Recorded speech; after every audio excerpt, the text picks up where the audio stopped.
Hai,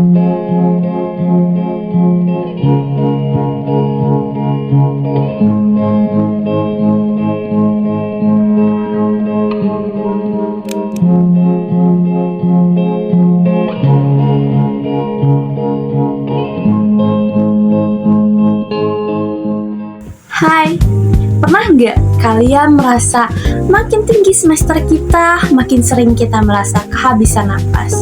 Bukan karena lari maraton, tapi karena tumpukan tugas, deadline, organisasi, dan ekspektasi yang terus mengejar. Di dalam sosiologi, seorang pemikir bernama Pierre Bourdieu punya istilah menarik untuk menggambarkan kampus kita. Beliau menyebutnya sebagai ranah atas.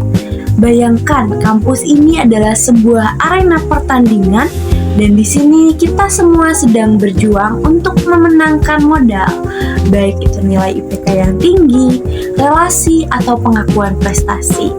Tapi masalahnya arena ini seringkali sangat melelahkan. Saat otak kita sudah mulai panas dan fokus kita pecah, kita butuh tempat untuk pulang sejenak. Itulah alasan mengapa hari ini saya ingin mengajak kalian melihat satu objek yang sering kita lewati tapi jarang kita maknai secara mendalam. Ruang terbuka hijau atau taman-taman di sekitar UI.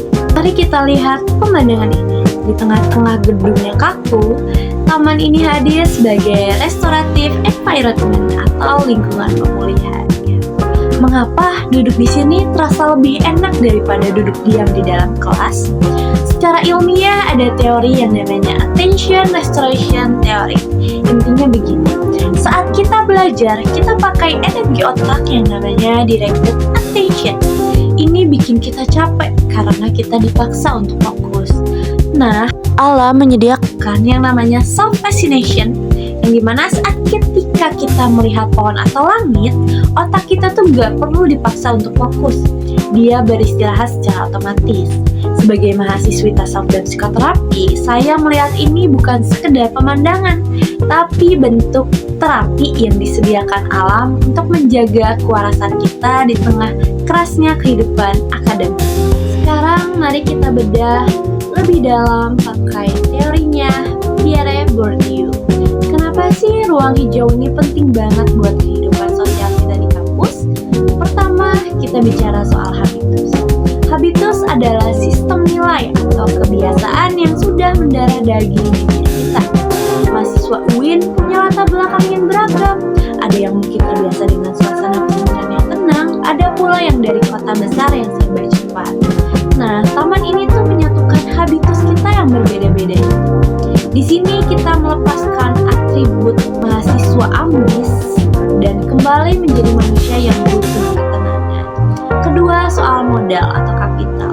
Di kampus kita biasanya mengejar modal intelektual, tapi kita sering lupa bahwa ketenangan jiwa adalah modal yang juga sangat mahal. Disebut juga sebagai modal psikologis. Tanpa modal ketenangan ini, kita bakal sulit bersaing di dalam kelas. Jadi, waktu yang dihabiskan untuk melamun atau diskusi santai di taman sebenarnya adalah investasi untuk mengumpulkan modal agar mental kita tetap kuat. Ketiga, taman ini adalah zona netral. Di dalam kelas ada hierarki, ada dosen yang menilai dan ada mahasiswa yang menilai. Tapi di taman semua itu melebur. Kita bisa melihat sosiologi yang lebih jujur di sini. Orang-orang yang saling menyapa tanpa beban tugas. Secara pribadi, tugas ini membuat saya sadar bahwa kesehatan mental bukan cuma soal meditasi di ruang tertutup, tapi juga soal bagaimana kita berinteraksi dengan lingkungan sosial kita. Dalam perspektif tasawuf, alam adalah cerminan keindahan Tuhan. Saat kita merasa tenang melihat hijaunya taman, itu adalah jiwa kita yang sedang bersinkronisasi dengan alam semesta. Ini adalah bentuk ketenangan yang sebenarnya sangat dekat, asal kita mau berhenti dan diam sejenak. Jadi buat teman-teman mahasiswa, jangan merasa bersalah kalau sesekali kalian butuh tempat lain untuk rehat dari tugas. Itu bukan tanda kalian malas, tapi itu cara kalian mencintai diri sendiri. Karena untuk bisa lari lebih jauh, kita butuh tempat untuk mengatur napas. Saya Zahra Nur Amalia Rahma, salam sehat untuk kita semua. Terima kasih sudah mendengarkan analisis saya hari ini. Mohon maaf jika ada salah.